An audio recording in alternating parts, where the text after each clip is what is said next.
This is Darren from the Engaging Life and Leadership Podcast, and you're listening to Dave Jackson, the man that knows more about podcasting than anyone else I know, and I know a lot of people. Thank you, Darren. Today on episode number 425 of the School of Podcasting's Morning Announcements, we have a phenomenal Because of My Podcast story, as well as a follow-up on last week's episode that's going to blow you away. We're going to talk about shareable content. We have a Last 5 and 5. We have a podcast rewind, and we're going to be talking with the award-winning Rob Cesternino from robhasapodcast.com and robhasawebsite.com. Speaking of that, hit it, Rob. School of Podcasting with Dave Jackson. Yeah, there we go. Awesome, Rob. Thanks, buddy. Podcasting since 2005. I am your personal podcast coach, Dave Jackson. Thanking you so very, very, very much for tuning in. If you're new to the show, we talk about all things podcasting, from planning to promoting to recording gear, making money, not making money, doing it as a hobby. If it's about podcasting, you are in the right spot. Now, what I do is, look, you bring me your learning curve. You're like, Dave, I don't get this. I flatten it. That's it. I flatten the learning curve. I've been helping people understand technology for over 20 years. Want to say special shout out to my buddy Darren for kicking off the show. You can find him at EngagingLifeAndLeadership.com.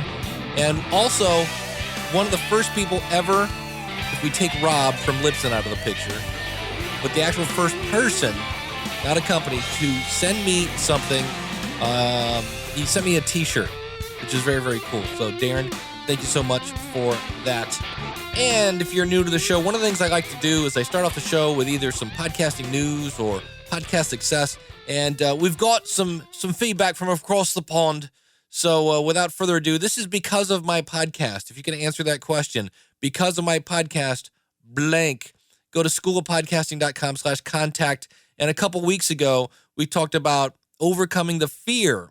Maybe it's fear that's stopping you from podcasting. And Jonathan is here to tell you what has happened to him since he overcame his fear. Take it away, my friend.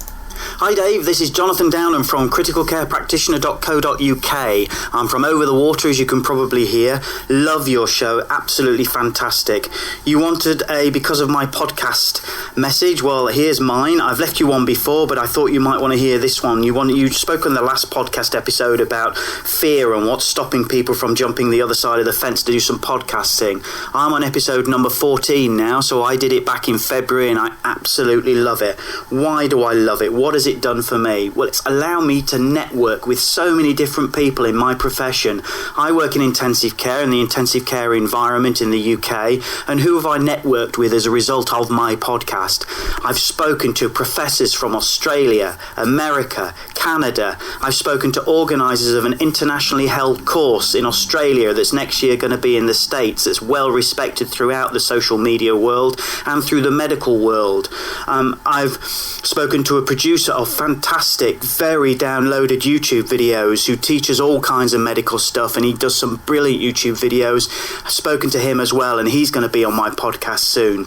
I'm negotiating and chatting with a respiratory practitioner in Canada as well to help to explain some of the intensive care concepts that I don't understand, that I can help my listeners understand. I've started to develop my own ideas on how to present key pieces of research.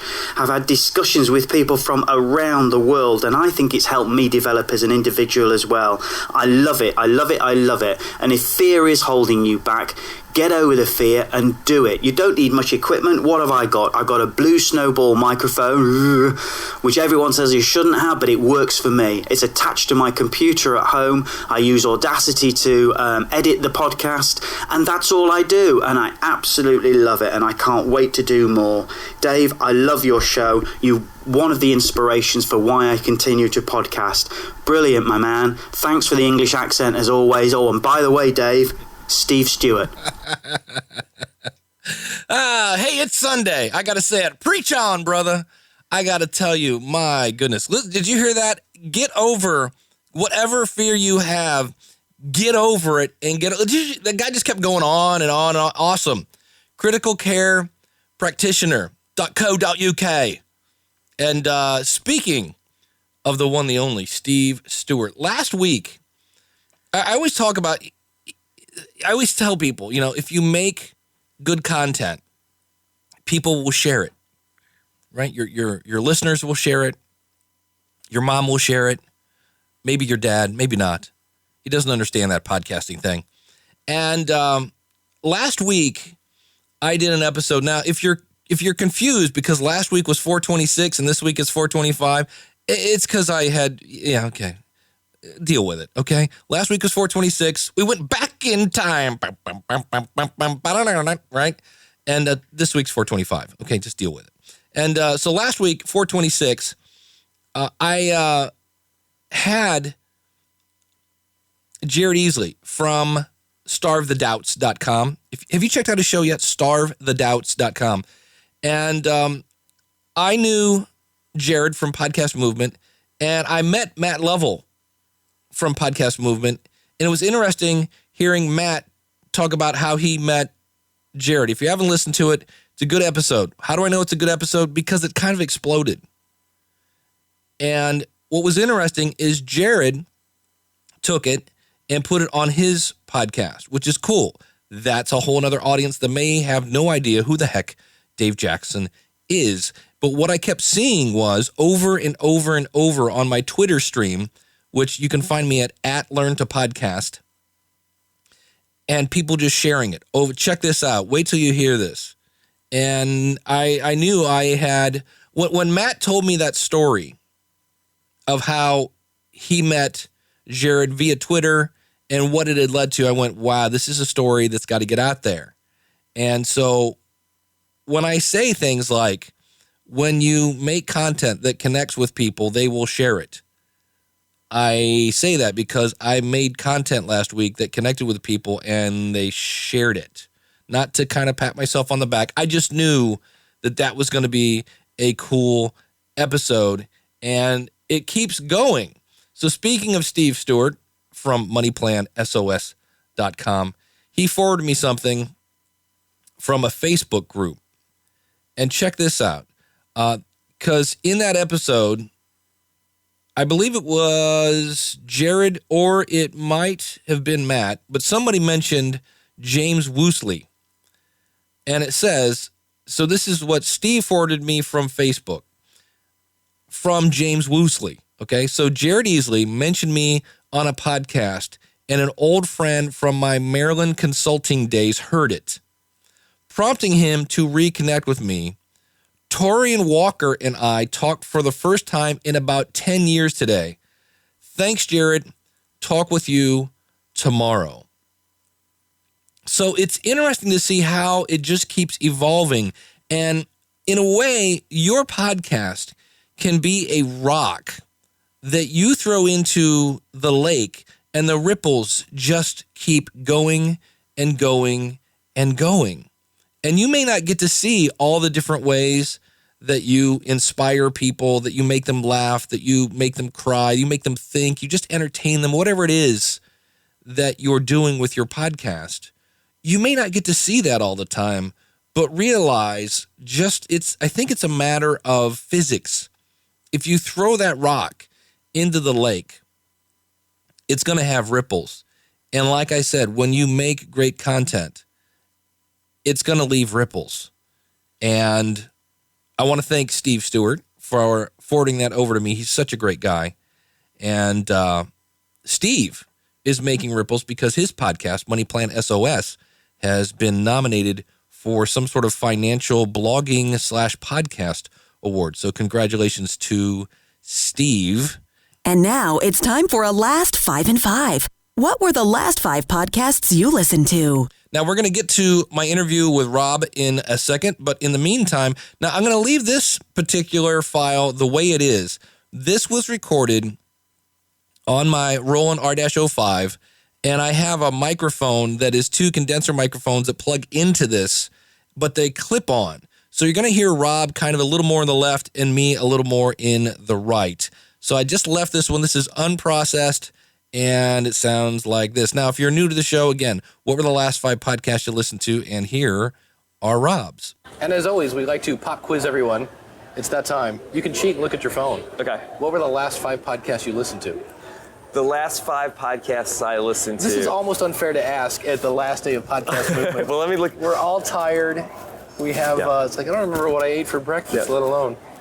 The last 5 podcasts I listened to, well, it's August, and my fantasy football draft is coming out, and that is my guilty pleasure, the fantasy football. So I listen to The Audible, which is a fantasy football podcast. I listen to Fantasy Underground, which is another fantasy football podcast on ESPN with Christopher Harris. That's 2. Yes. And I gotta keep track. Let me look at my Downcast. Again, how do you like Downcast? I like it. I haven't yet to download it yet. I wouldn't say I love it, but I like it. Better than podcasts by Apple? Maybe not. Feeling a little. Yeah, no, I like Downcast better. Okay. Yeah. What else have I listened to? I listen to a lot of podcasts from WFAN in New York, so I listen to the podcast version of the Boomer and Carton show. Okay. I just started listening to the Tim Ferriss podcast. How is that? I haven't tuned in yet. I think that Tim is an interesting guy and I don't agree with everything he has to say, but he has a lot of interesting guests as well. And I listen to the Smart Passive Income podcast, Of course. Pat Flynn. There you go. That's 5. Awesome. In case you missed it, it's time for a podcast rewind. I was on the Creative Studio Academy podcast, and if you're new to this is Josh, who is I guess you could say a graduate. He's a member of the School of Podcasting.com, and if you are looking to create content online, you might want to check it out at creativestudio.academy. Now, this particular episode is at creativestudio.academy/1-15, because he's saying season 1, episode number 15. And here we're talking about how do you figure out what to talk about with your audience and how do you find your audience? What are some tips that you might have for being able to find where your audience is? I'll give you an example. I do a weight loss podcast, and so I Googled, top fitness apps. Well, there's Lose It is one. Another one is called MyFitnessPal. There are a ton of them, but those were like 2 that I saw were really big. And fortunately, both of those have forums. So what this did is it provided me insights into, okay, what are the pains of my audience? And a lot of them was how do I find the time to exercise? And I have kids and things like that. And so I'm able to get content in terms of ideas, what they want to hear about. But also I was over there and it wasn't like, hi, I'm Dave, listen to my podcast, because they're like, who are you again? But I was able to go over and make friends with people in the forums and then said, I talked about this on my last podcast if you want to hear it. And you always want to check anytime with forums. Sometimes they might consider that spam, maybe not. But if I'm saying, I always provide value when I type anything, or try to at least, and then say, for more information, check this. So you make friends with them and then point them towards your website. So forums are a good place. And there's all sorts of Facebook groups and Google Plus groups. And, meetup.com is another place where you can actually meet people face to face. So whatever your topic is, you can go and find them there. And then basically, start there. It's like, okay, here's my audience. And then find out what is that, what do you love? What do you hate about your topic? And that'll give you some ideas and then also ways to get the word out. I want to make sure I got that address right. It's creativestudio.academy/1-15, or you can just go to creativestudio.academy. I want to thank Josh so much for having me on. And again, if you're looking to create content, check it out, creativestudio.academy. And hey, you know what's coming up? That's right, National Podcast Day. National Podcast Day is coming September 30th. But what is National Podcast Day? Well, it's pretty simple, and you can help spread the word. National Podcast Day is dedicated to promoting podcasting worldwide through public engagement. You may be asking, what can I do to get involved on National Podcast Day? It's easy. Head over to nationalpodcastday.com and check the suggestions. But ultimately, the options are endless. Remember, September 30th, nationalpodcastday.com. All right, next up, we have our featured interview with Rob from robhasapodcast.com. And this is kind of an example of you kind of take what you know and you can position yourself. Rob Cesternino it says on his website, is talking way too much about reality TV. Now, if you're like, where have I heard that name before, maybe? Well, number one, he's won a bazillion podcast awards. And number two, he was on the actual show Survivor. And we'll actually talk a little bit about that. And you'll hear in the episode where he talks about using Patreon. Now, we've talked about Patreon in the past. I've actually had some of the guys from Patreon over here. And I went over to Rob's site at robhasapodcast.com and clicked on his link for Patreon, which if you want to go directly there, it's patreon.com/RHAP. And that's one of the things that Rob is doing very well is he has a brand. Rob has a website, Rob has a podcast, and one of his goals on his Patreon page is Rob has a studio. So he's doing the whole Rob has a and running with it. And so you can get kind of creative with this. He has cool rewards. For $1 a month, you get his sincere thanks for the support of Rob as a podcast. Email me anytime with a question, and I will ask the magic 8-ball. Very cool. For $5 a month, that's less than 25 cents a podcast. Now, for the record, I used to teach sales training, and this is a technique called reducing to the ridiculousness. Is that right? Ridiculous. It's so ridiculous. For only 3 cents a day, you can feed a starving child. And, that's reducing to, because you're like, well, I can afford 3 cents a day for just a simple price of a cup of coffee, right? So it's a great strategy. So here Rob is saying for less than 25 cents a podcast, in addition to my sincere thanks, you'll get access to the special Rob Has a Podcast patron-only Facebook group and access to our monthly patron-only call-in show. All right?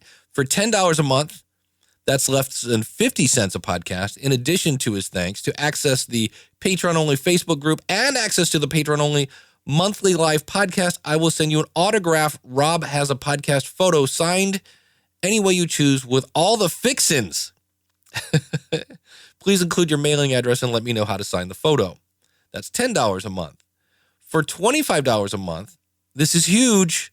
He needs this for approximately $1 a podcast. In addition to access the Patreon-only group and monthly call-in podcast, I'll send you an autographed, personalized Rob Has a Podcast photo and free access to any additional Rob Has a Podcast-related materials that he produces or will produce in the future.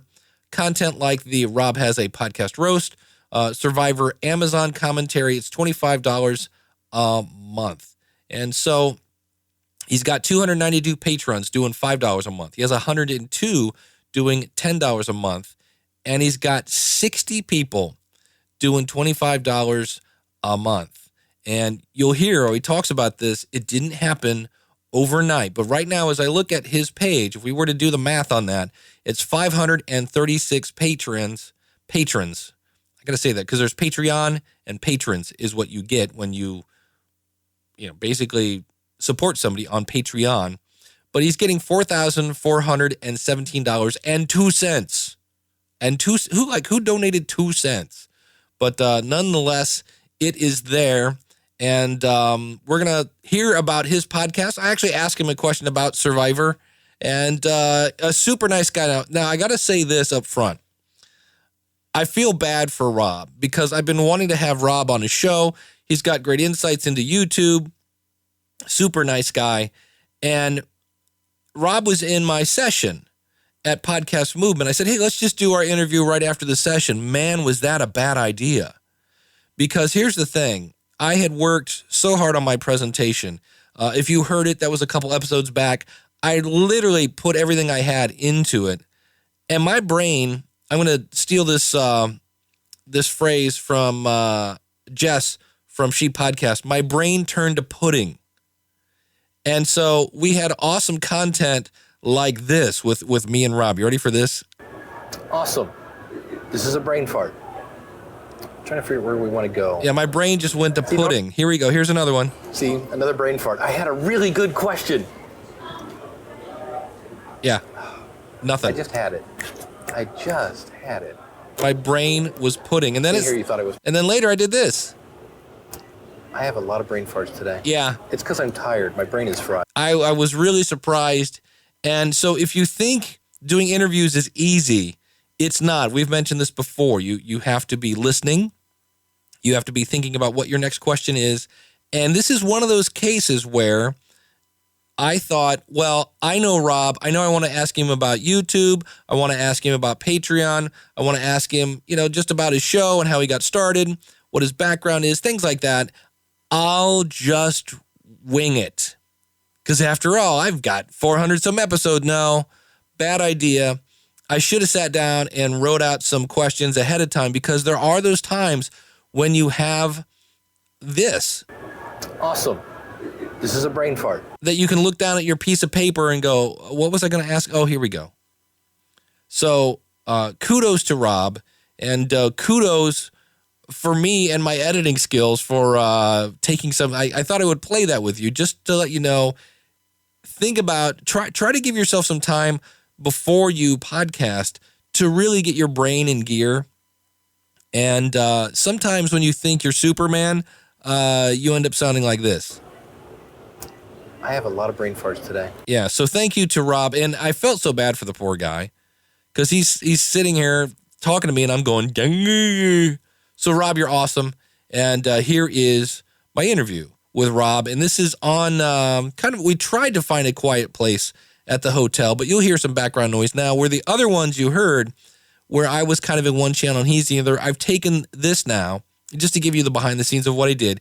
When Rob speaks, I went to my track and muted me to help reduce some of the background noise. When I speak, I went to Rob's channel and muted Rob to somewhat reduce the background noise, but there is background noise, and it's at Podcast Movement. So it kind of gives you that ambiance, but not too much ambiance. So here's my interview.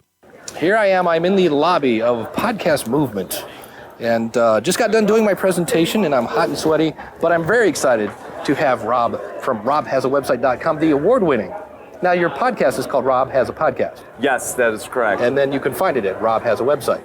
I actually started with Rob Has a Website, and then at one point early on, I said, I should do a podcast. Well, what should I call it? I should call it, Rob Has a Podcast. But the website came first. And how many awards do you have under your belt? I have won 3 of the podcast awards. That in 2012, I won the Best Entertainment Podcast, and then this past year, in 2013, I won the Best Video Podcast and the Best Produced Podcast of the year. And I believe that makes me ineligible for podcast awards in 2014 due to a loophole in the way that award works. That's a bummer. All right, but the good news is, you'd have to buy a bigger shelf anyway. I had to buy a bigger shelf. It's a little bit of a relief. It's a lot of work to campaign for the podcast awards, and I think the audience could use a break.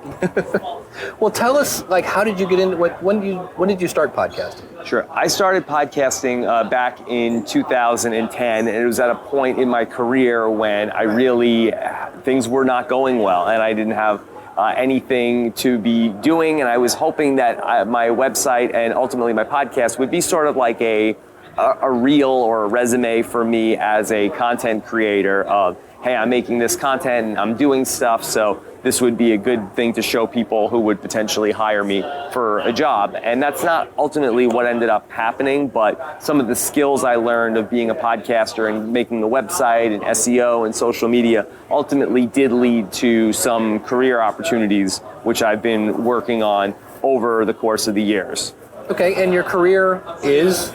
At this point in 2014, I am now a full-time podcaster. At the end of 2013, I was working in production at a company, and they ultimately laid off everybody from the production department. And so I said, coming into the new year, I think I'm close enough with my monetization and my community that I felt like I could go ahead and do the podcast full-time, and it's been a very good experience so far. Awesome. Now, of course, part of your history is the whole Survivor thing. Yes. Well, I was on the TV show Survivor back in 2003. I was always a huge fan of game shows, and that ultimately led me to become a huge fan of reality shows. And I always wanted to be on Survivor, and I finally got to do that in a show that aired in 2003, Survivor the Amazon, and I came in 3rd place on that show, and then I went back and did it again a year later on Survivor All-Stars. Great. I'm going to pause that here. So just if you're sitting there thinking, well, he was on Survivor 10 years ago. Now, granted, not to downplay that. That's, this guy was on national TV. He made it to third place, so it wasn't like he was on there 1 week. But on the other hand, it was 10 years ago. So don't immediately just go, well, of course he's making a living from it. He was on TV. Well, yes, that's a nudge, but let's not get crazy with that. You got to have talent. You got to be entertaining. And so here in Rob's case, he does have that background. He has insights that nobody else has because he's been there, and he's now positioned himself as an authority on Survivor and reality TV. Cool. Now, was it something when that was over? I mean, what did like one lead to the other, and you just said, "Wait a minute, people kind of know who I am now through that, so this is where I'm going to jump on that popularity"? Or I went to college for broadcasting, and I always wanted to get into the field of entertainment or working in broadcasting, but Dave, I didn't have a good plan on how to do that. I went to college, and I got a degree in broadcasting, and I was like, okay, now what? And I said, if I go on a reality show, I bet I could get a job that would be something that would be more fun. Mm-hmm. Or at the very least, it would be a fun way to spend the summer. Right. And so I did that, and then I, came off of the reality show, and I had a little bit of notoriety from that. And other than that, I didn't really still know what to do. But I had met some producers in Los Angeles who wanted me to come and work at their production company, doing stuff behind the camera, sort of working as a producer on some stuff that they wanted to do in the reality genre. And so I ended up moving to Los Angeles in 2004 and started working in production. And I started to learn a lot about, the production that goes into creating web series, which I ended up doing for about 5 or 6 years before I started doing a podcast. So it was 5 years before he even started doing a podcast, but realized, listen to what he's doing again. He's building his knowledge base on reality, how to do web series and things like that. Here again, he doesn't realize it, but he's positioning himself as the actual expert that he's now become.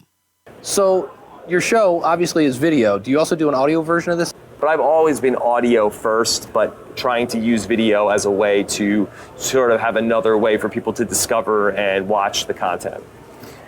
Of the two, which one gets more downloads? It depends. Yeah. It really does depend on the subject matter. Sometimes we'll find something that we did that really gets hot on YouTube and might have 100,000 views on YouTube. But for the most part, consistently, the audio tends to do better, but it really depends on the subject matter. Right. Now, when you first started off and you got into video, because you kind of have a production background, what equipment did you choose?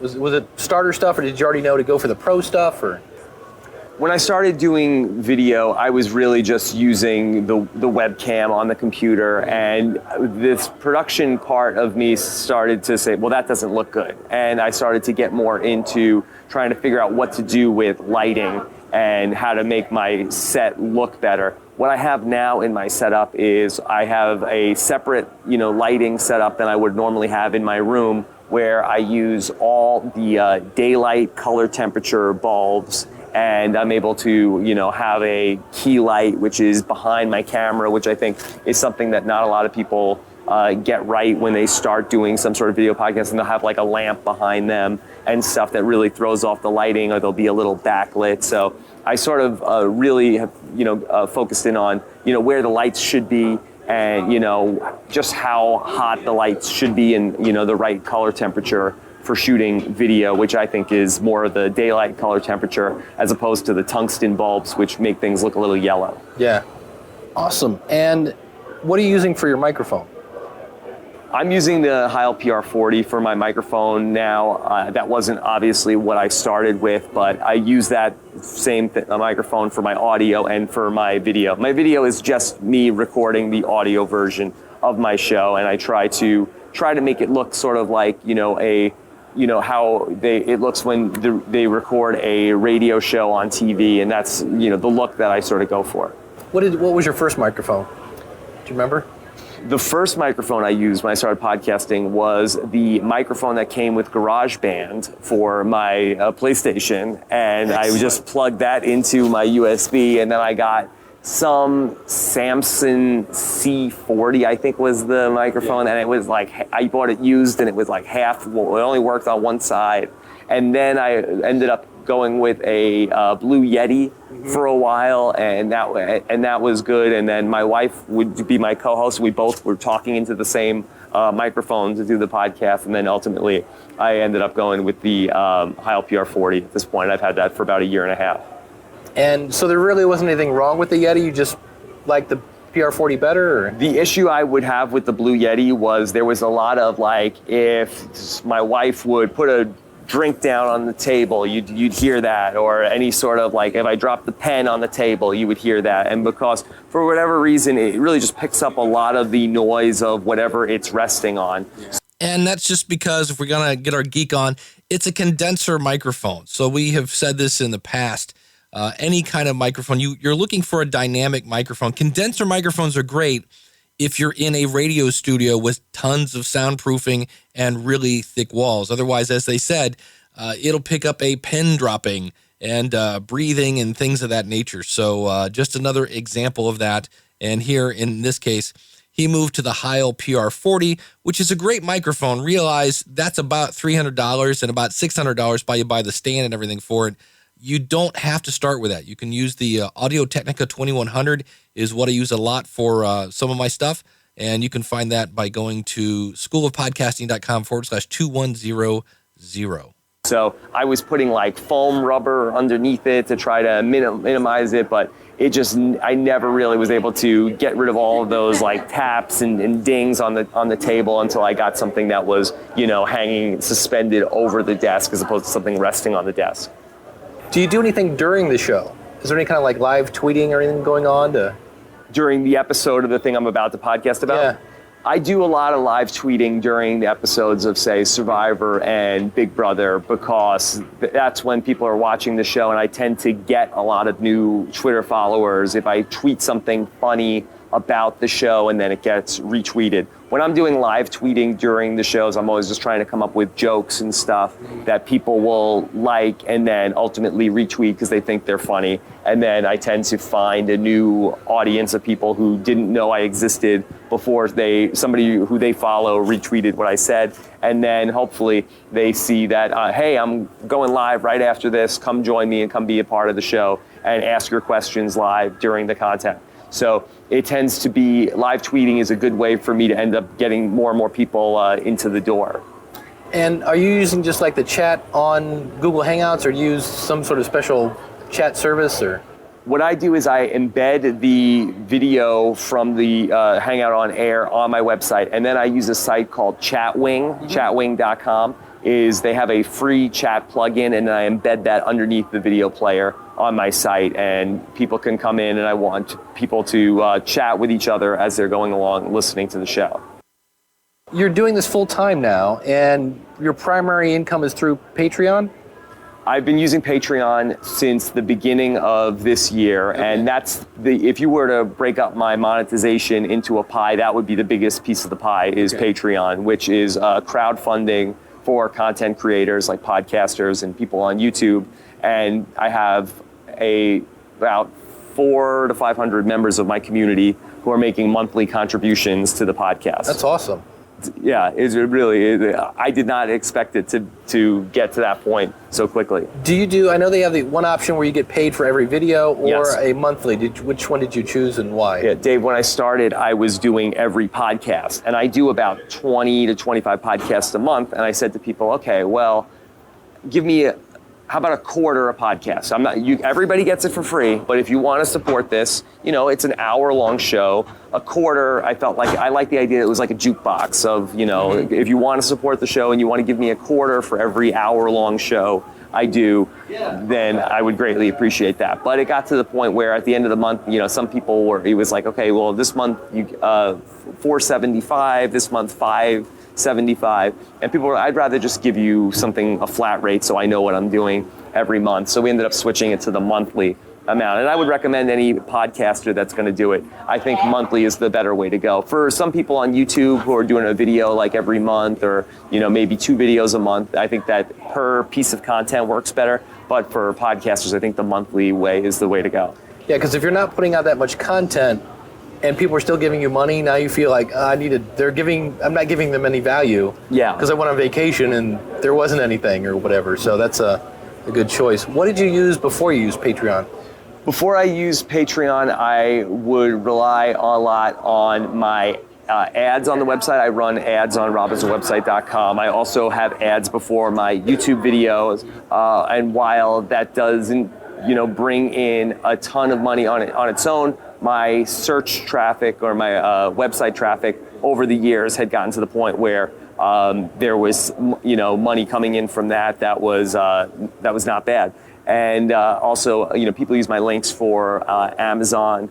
I also have people who there's a subscription for the Big Brother live feeds, which is an affiliate link where I get a commission for selling that during the Big Brother season, where people who listen to my podcast who want to watch the people in the Big Brother house 24/7. Dave, did you know this was such a thing that you could watch the people in the Big Brother house 24 hours a day? Yeah, so that's very popular. People like to do that. So you could buy that also on my website. And then, I would get the Audible ad read here and there. And luckily, I've been able to, get more things like that over the years. And that's a classic example of finding a product that fits your audience. Yes. So you're doing a podcast about Big Brother. Hey, here's an affiliate link. That's awesome. And what are you doing to, the big question, everybody always wants more listeners, more downloads, more viewers. You seem to have a really good tribe going on over there. What are you doing to interact with your community? Well, to interact with the community, I find that they just want to keep being fed, and I try to come up with more and more ways to feed them. I try to build a lot of interactivity into the shows, where one of the things that I like to do is I like to give a special hashtag at the end of the show to let people, if you made it this far, if you made it all the way to the end of the show, tweet me and let me know about that. I'm very active on Twitter with the fan base.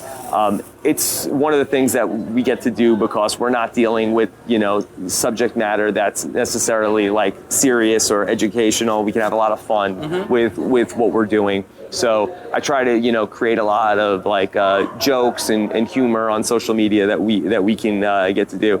And I do have a really great relationship with the people who are the crowdfunding patrons of the show, that I have a special Facebook group for them. I try to spend a lot of time with that community there as well. I was going to ask you if you had a Facebook group. So you're in the Facebook group if you're a supporter. Yes, yeah. Excellent. That's a bonus. Sometimes people are wondering like, well, what am I going to offer?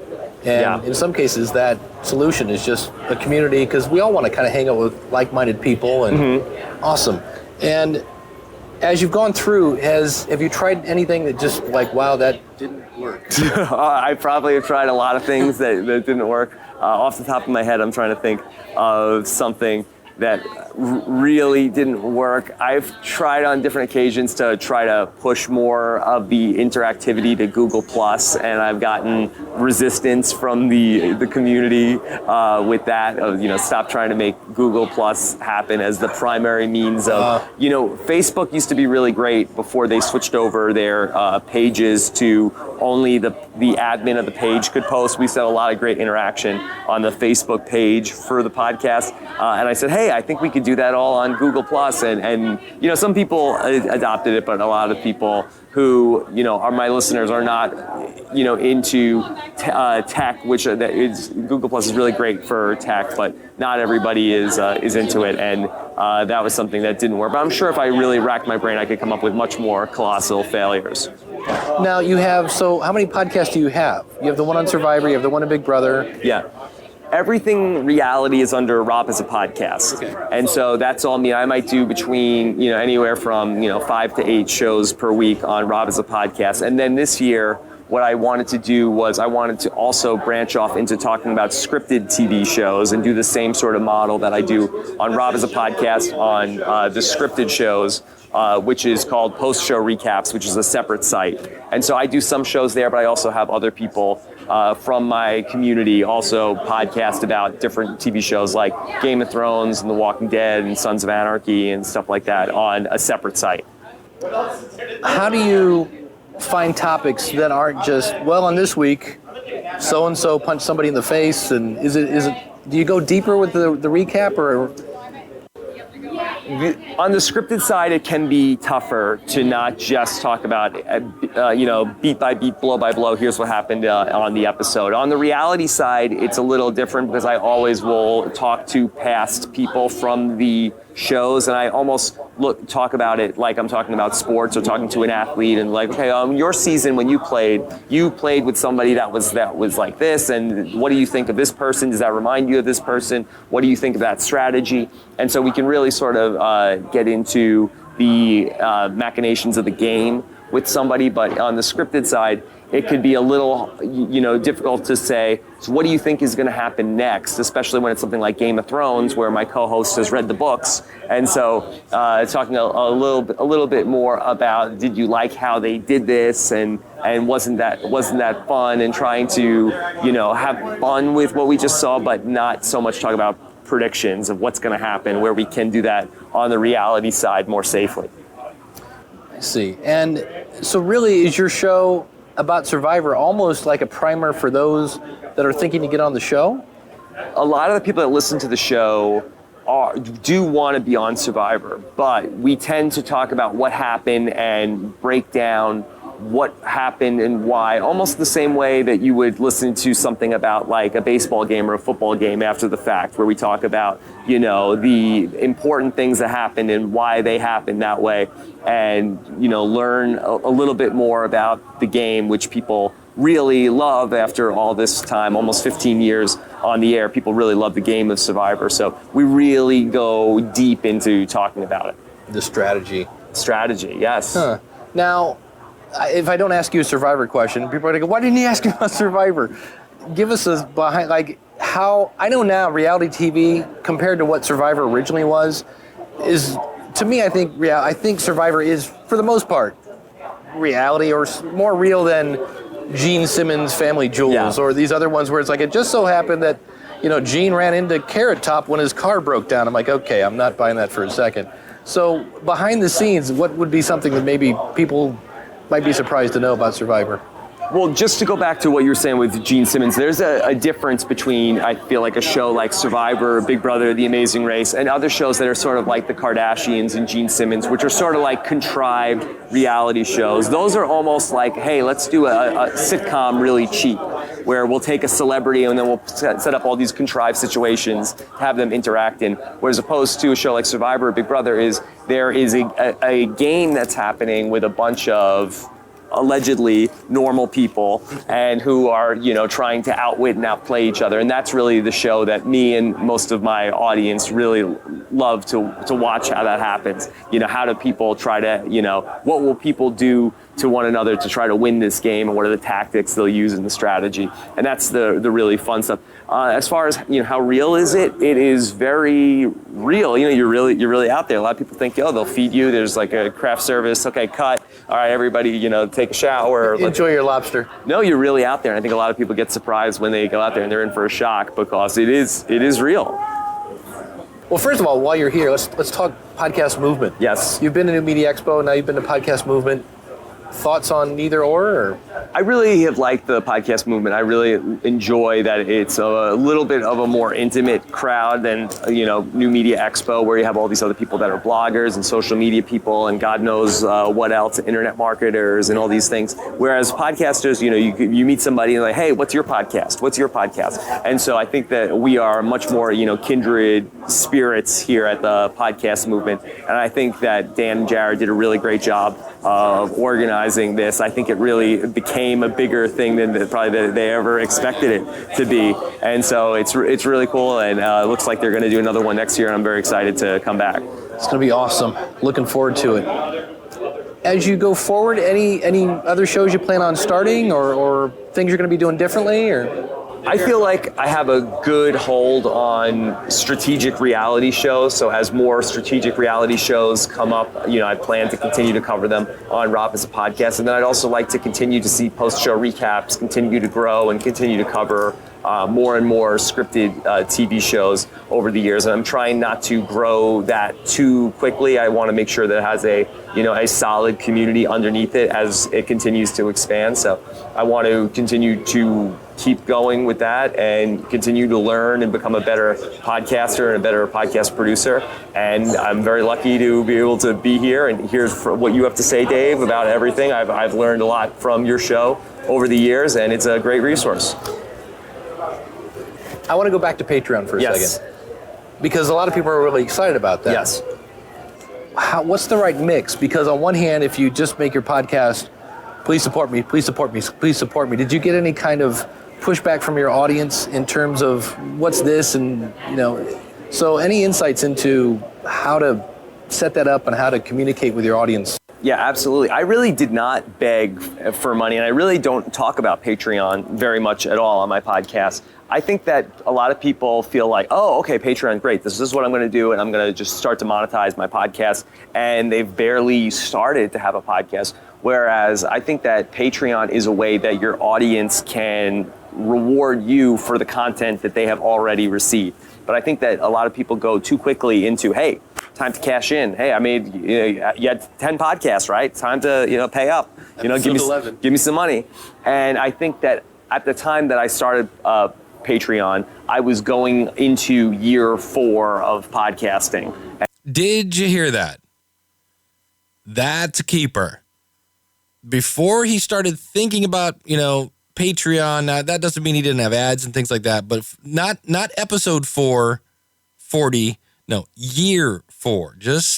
I'm just saying. And so people had already, I had done, 700 podcasts at that point, and almost daily shows, and people were like, well, I don't want you to ever stop doing what you're doing. I get so much out of what you give to us, so I want to make sure that you're compensated, because I really love your show and what you do for me. My job is boring, or my commute is a grind, or this is great when I'm driving the kids around or washing the dishes, and I really look forward to your show as much as I look forward to the actual episode of the show.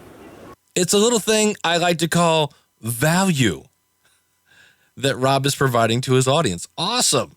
So people want to, if you are doing what you're supposed to be doing right, you won't have to beg for money. If you are doing what you're supposed to be doing wrong, you'll be begging and say, oh, why isn't this working? I did everything they told me to do. Why aren't people wanting to, help me fundraise for my show?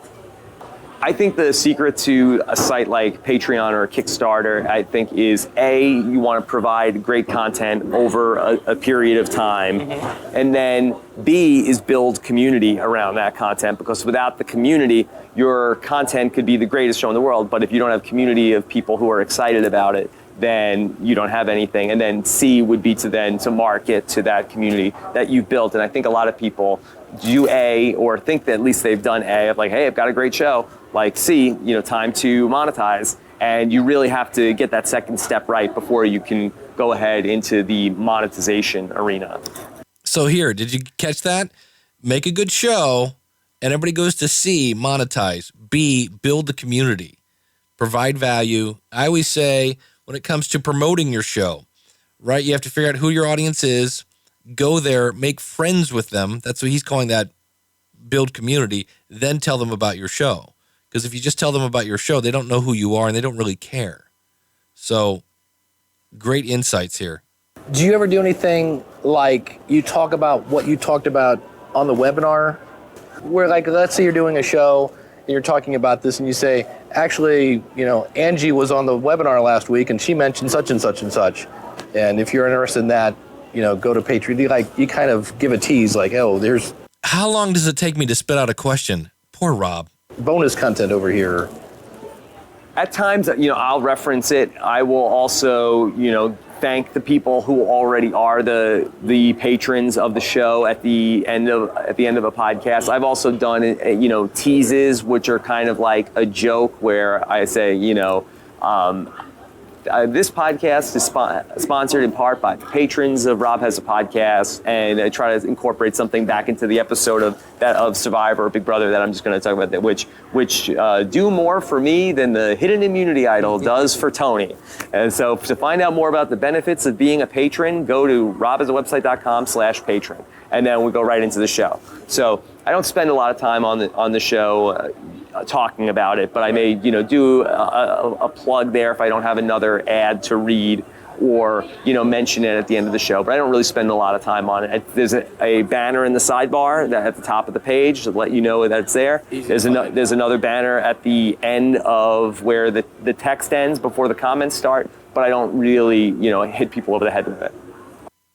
Well, any advice for young podcasters that might be starting out? For young podcasters who are starting out, I think the best advice is just start. You're a young podcaster, you just started your show, nobody's listening. This is when you should suck and just do your show. Don't try to suck, but do your show, figure out what works, that nobody's listening yet. So this is the time to be out there and be bad. And then by the time your audience comes, you'll be good and you'll be ready and you'll be a seasoned podcast. But don't wait to be good to start.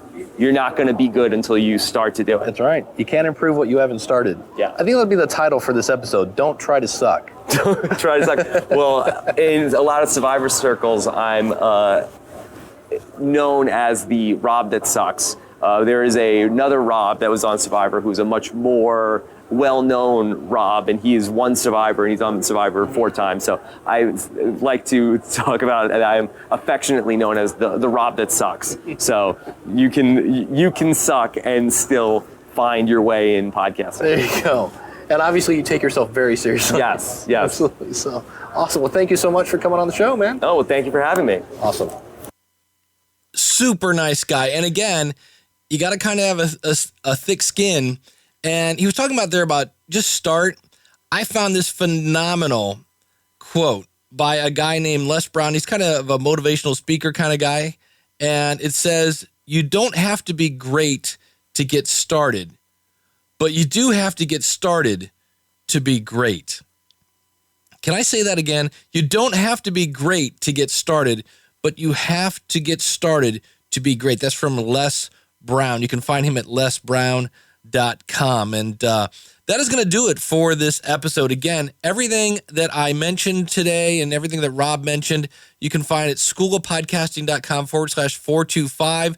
You can find Rob at robhasawebsite.com. And again, great branding there, great insights into Patreon, great insight into building community, and creative guy. Now is an expert, taking his expertise after 4 years and now turning it into his full-time gig. Now, if you're ready to get into podcasting, boy, would I love to help you. Just go out to schoolofpodcasting.com/contact if you want to talk to me. And if you're ready to start, go out, click on the Join Now button, and use the coupon code LISTENER, LISTENER, LISTENER, all lowercase. I should also mention that. And if you don't even have a website yet, and you're ready to go, send me an email with the phrase Quick Start in the subject line, because what we can do, it's a really cool little program that I do.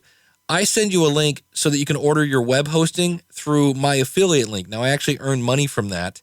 And as my way of saying thank you for the commission, I give you a free month at the School of Podcasting, and I'll go ahead and install WordPress and all the plugins for you. Now, obviously, after that, you're going to have to do a theme and graphics and things like that, but it'll get you started, and you'll have a month's worth of free videos to learn how to manage your website, as well as how to plan your podcast, how to set up your recording studio, your gear, what kind of gear do you need, everything like that out at schoolofpodcasting.com. So thank you so much. And like I said, next week, another interview from Podcast Movement, and we're going to be talking with Hanny, who makes the Simple Podcast Press plugin. It's very, very cool. You can see it at askthepodcastcoach.com is where I've got that, and I think I'll be adding that to the School of Podcasting shortly. It's really, really cool, and we're going to be talking about all of its features. Also, boy, is it very important that I say this. I want to say thank you so much to DIY2 Thrive for the 5-star review